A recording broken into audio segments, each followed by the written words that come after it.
झारखंड सरकार का बजट सत्र 25 फरवरी से शुरू होने जा रहा है। लिहाजा बजट को लेकर अब सियासी बयानबाजी अभी से शुरू हो गई है।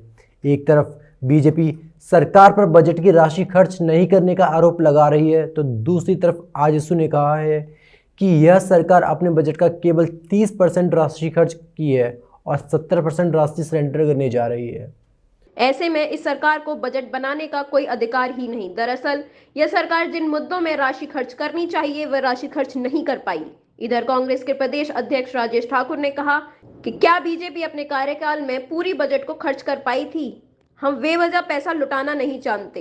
इधर जेएमएम के केंद्रीय महासचिव सुप्रीमो भट्टाचार्य ने कहा कि यह केंद्र का बजट नहीं है, ये स्टेट का बजट, जिस मद में जितनी राशि खर्च होगी सबके सामने होगा। प्रातः दर्पण न्यूज के लिए गायत्री शर्मा की रिपोर्ट। नहीं, बजट लाने की आवश्यकता होती है। देखिए, एक बात मैं आपको जानकारी के लिए सिर्फ बता दूं कि जो बजट होती है, साल भर का बजट एक बार बनता है और वह विधानसभा के अंदर पेश होता है और वहां से पास होता है। यानी सरकार को बजटीय प्रावधान के तहत उनको खर्च करने की अनुमति दी जाती है। ये तो आवश्यक है। हाँ, बजट खर्च नहीं कर पाना इस सरकार के नाकामी का प्रतीक होता है, लेकिन बजट तो लाना ही पड़ेगा ना। आप सरेंडर कर दीजिए। ये सरकार ने मात्र 30% बजट खर्च किया है।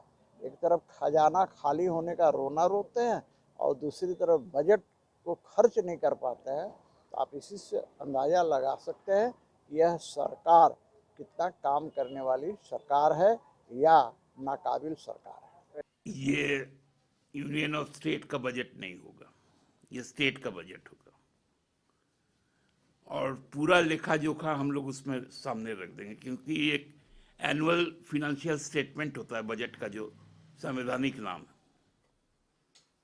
तो उसमें आपको दिख जाएगा कितना खर्चा हुआ कितना नहीं हुआ। ये बोलने से नहीं होता।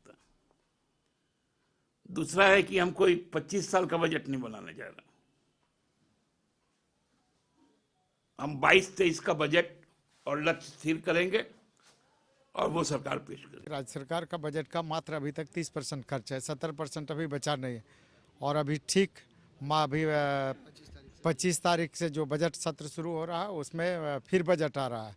तो अब पहले जो बजट में प्रावधान किया गया है उसका खर्च नहीं कि इसको खर्च के लेके सरकार के पास कोई प्लान नहीं है और फिर बजट लाने का कोई औचित्य नहीं है। कोरोना की वजह से नहीं। देखिए, सरकार में इच्छा शक्ति नहीं है। अगर सरकार में इच्छा शक्ति रहती, सरकार का तंत्र बिल्कुल काम नहीं कर रहा, सरकारी तंत्र पूरी तरह से फेल हो चुका है। यही कारण है कि जो बजट में प्रावधान किया गया राशि है, जो गरीब का राशि है, गरीबों का खर्चा होता, राज्य के विकास पर खर्चा होता, उसको भी करने में पूरी तरह से ये सरकार नाकाम रही है। इस सरकार को निश्चित रूप से आप समझ रहे हैं कि राज्य का 70% बजट अगर सरेंडर कर रही है तो इस सरकार को अपने पद पर रहने का कोई नैतिक अधिकार नहीं। आम बजट कहा जाता है वो अब खास बजट हो गया, खास लोगों के लिए।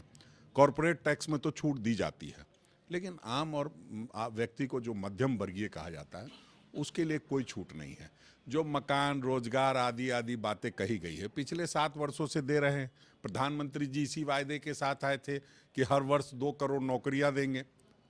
तो अगर वो इस बात को कंटिन्यू कर रहे हैं तो ऐसे जुमलों को लोग समझते हैं। और आज तो राजेश खन्ना जी का वो गीत याद आ रहा है कि ये पब्लिक है, सब जानती है, सब जुमलेबाजों को पहचानती है और अंदर क्या है बाहर क्या है।